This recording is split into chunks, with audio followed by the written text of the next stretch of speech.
दोस्तों नमस्कार। महाराष्ट्र का चुनाव है, 20 नवंबर को मतदान होना है। लेकिन अजीत पवार के सुर अचानक बगावती हो गए हैं। वो अजीत पवार जो अब तक खुलकर बहुत ज्यादा नहीं बोलते थे, अब अजीत पवार की बॉडी लैंग्वेज, उनके स्टेटमेंट्स ऐसे ऐसे हैं जो महायुति को टेंशन में डाल रहे हैं।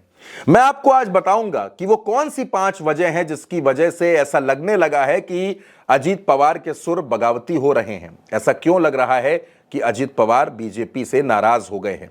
मैं एक एक करके आपको वो पॉइंट बताऊंगा। सबसे अहम पॉइंट, नवाब मलिक।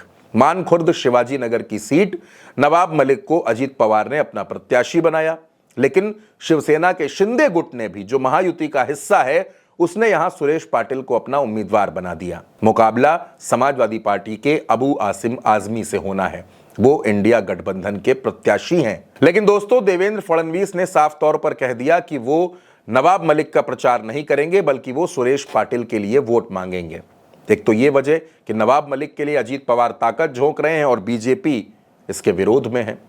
दूसरा दोस्तों, याद कीजिए शरद पवार के खिलाफ जिस तरह से भाजपा के एमएलसी ने बयान दिया, जो टिप्पणी की, शरद पवार की शारीरिक आकृति पर जो टिप्पणी हुई, उनके शरीर पर जो टिप्पणी हुई, अजीत पवार उस पर नाराज हो गए और उन्होंने भारतीय जनता पार्टी को खूब खरी खोटी सुना दी। यानी शरद पवार का अपमान अजीत पवार को बर्दाश्त नहीं हो रहा।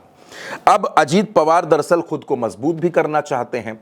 वो 5 बार महाराष्ट्र में डिप्टी सीएम रह चुके हैं। अब वो डिप्टी सीएम के पद से उकता गए हैं। उनको लगता है कि अब उनको कुछ बड़ा मिलना चाहिए, लेकिन महायुति में रहकर उनको कुछ मिलने वाला है नहीं। इसलिए भी वो 23 नवंबर की तारीख के बारे में कुछ ज्यादा तसल्ली से और कुछ ज्यादा गंभीरता से सोच रहे हैं। और दोस्तों, जो मुख्य वजह निकलकर सामने आ रही हैं, बटोगे तो कटोगे वाला नारा जो निकला, लेकिन अजीत पवार उसके विरोध में खड़े हो गए। अजीत पवार ने कहा कि झारखंड में, उत्तर प्रदेश के लोग इस नारे के समर्थन में होंगे, लेकिन महाराष्ट्र के लोग इस नारे के साथ नहीं खड़े हो सकते। हम इस नारे के समर्थक नहीं हैं। और सबसे बड़ी बात, जब महायुति में चाहे शिवसेना शिंदे गुट हो, चाहे बीजेपी हो, वहां मोदी और योगी की रैली कराने की होड़ मची है।